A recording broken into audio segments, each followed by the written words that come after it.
Hey everybody, it's Jason Blaha here, and once again it is time for my client Saif's vlog, and we just finished a deload week. We came back to an 85% training max week with new training maxes, and he got 8 to 10 reps on everything. So again, we have a lot of runway here with him. And I've had people who have asked that. They're like, why are they so low? Why are you giving him all this runway? It's to give him room to grow. And it's because, this is a guy who has quite a bit of genetic potential. He has been losing weight. As people can think whatever they want, he doesn't care. He got some stuff with his shirt off. He doesn't care. Because again, and I'm fine with that. Because again, this is not an aesthetics channel. This is a channel about getting strong. If you guys want to be leaner, have abs or whatever for your weight class, hey, that's great. That's what I'm doing. But at the end of the day, we get strong here. And he's in the weight loss process, so we have to be careful about not over pushing his limits, right? But he is hitting PR after PR after PR, okay, while losing body weight. He has lost weight even while these vlogs have gone. It's not fast weight. Our goal is to lose weight slowly so that we continue to gain strength, which he is doing. Again, we set new training maxes, and he's walking and hitting 10 on the bench. His bench is going to be real high, real fast, because again, look at his triceps. But he didn't train chest or benching for a long time now. He's like, I want to get really strong. He got a real good overhead press. So I'm bringing his pecs up, and it's not necessary for me to push the bleeding edge with that to keep bringing his bench up, because he has so much support musculature already. For the bench, I just need to make his pecs grow and keep the technique dialed in. So he also threw in a set of dead hangs. I have him doing those for his grip and his shoulder health and everything right now. So again, he's able to dead hang for quite a while, given his body weight. So we're in a good place there with grip. So I want to keep getting his grip stronger. He likes to strap for a lot of his pulling. And I'm like, eventually we want to drop that, but his grip is pretty good. His grip's pretty good. But on the bench days, what we did this week, we did Pendlay rows, which is really just a barbell row. After he did all his benching, and all of the sheets up at the front, then we do high rep band press downs. Squat day, we're still using the safety squat bar. He prefers it. He's got one. Again, he worries about some shoulder stuff just to make sure his shoulders stay healthy. I let him do all his work on the safety bar, and we're fine with that. The strength carries over on the safety bar, by the way. So usually if you build a real big base on the safety bar and then you just learn how to set the straight bar, you're going to be stronger on the straight bar most of the time. So again, his squat mechanics are good here. Right, his squat, bench, deadlift mechanics, overhead press mechanics are all great. Again, this is a lifter with great body awareness. Great genetics for strength and athleticism.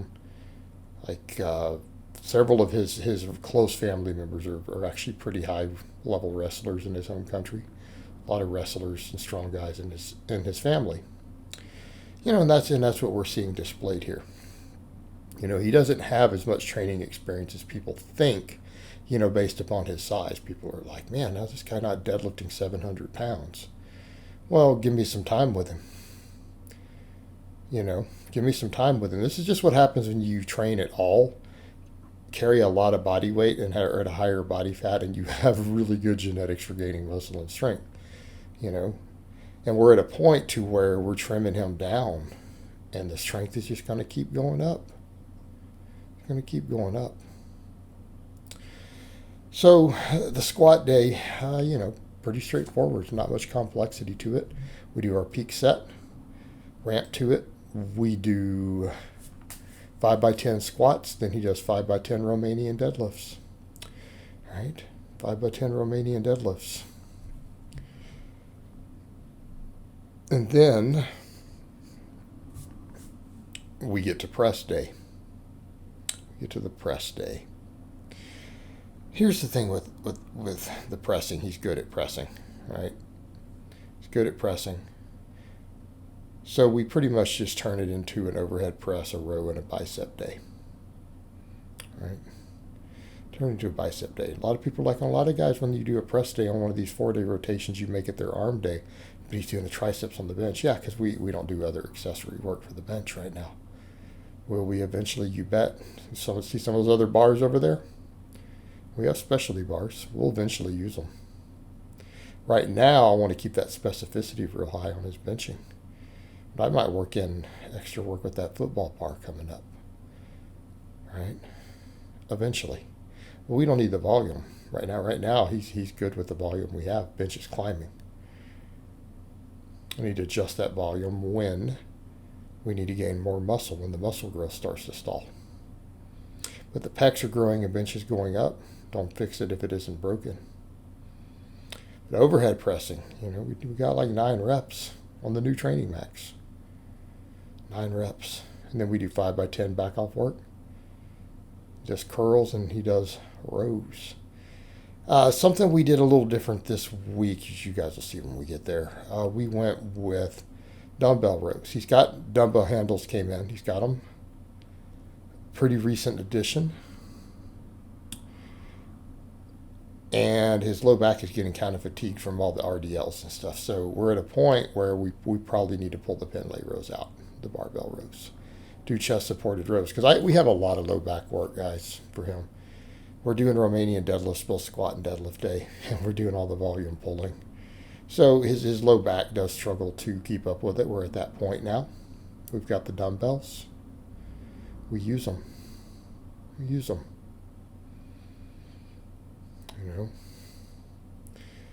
Take advantage of what we have. The same thing, I could end up doing dumbbell chest presses for him if we have to. It might be an option. Or that buffalo bar. That's a good option too. All right, does some barbell curls here. And like I've said, it's a pretty straightforward day. We press, we row, we curl. And again, using the dumbbells this time. Again, we have to adjust these things based on fatigue. To adjust it based on fatigue. Right? And that's the other thing too, as he gets leaner, this guy's going to look monstrous. He's going to look monstrous. Because, look at the triceps. That's why if, everything, he locks all that stuff hard. Even if you guys notice one of his reps slows it all near the end with the overhead press, it slows near his face, and then it just explodes up. And got all that tricep. And again, this is why it's interesting to have this many different clients. At the moment, I have 32 clients, for those curious. Right now, I have 32.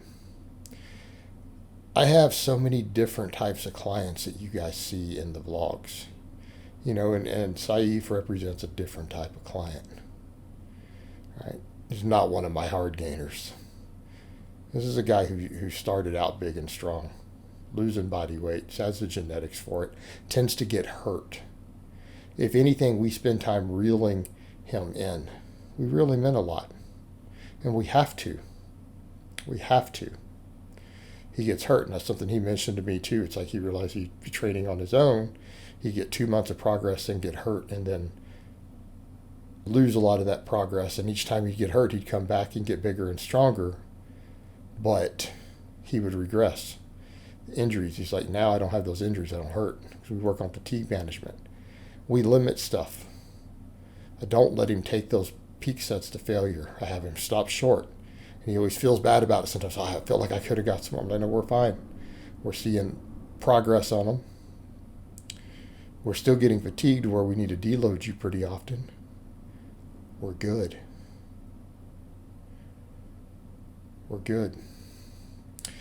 He felt that way on his deadlift. He got 8 reps. He's like, I know I could have got 3 or 4. I'm like, why? I'm not worried. Are you worried?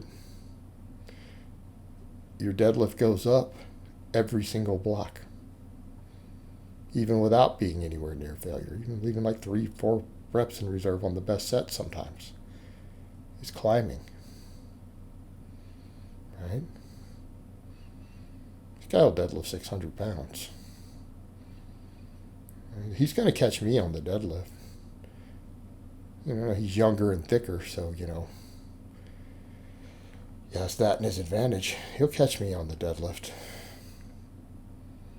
As hard as I work at it, as good as I am at it for my class, you know, as one of my clients, he's going to catch me on it one day. He'll probably, I hate to say, he'll probably pass me on it one day. It just is what it is. It is what it is. You know, his deadlift day is pretty straightforward. We do the heavy sets, 5x10, then he does RDLs. I'll let you guys finish up watching this set. So I hope it has been informative, and I will talk to you guys next time.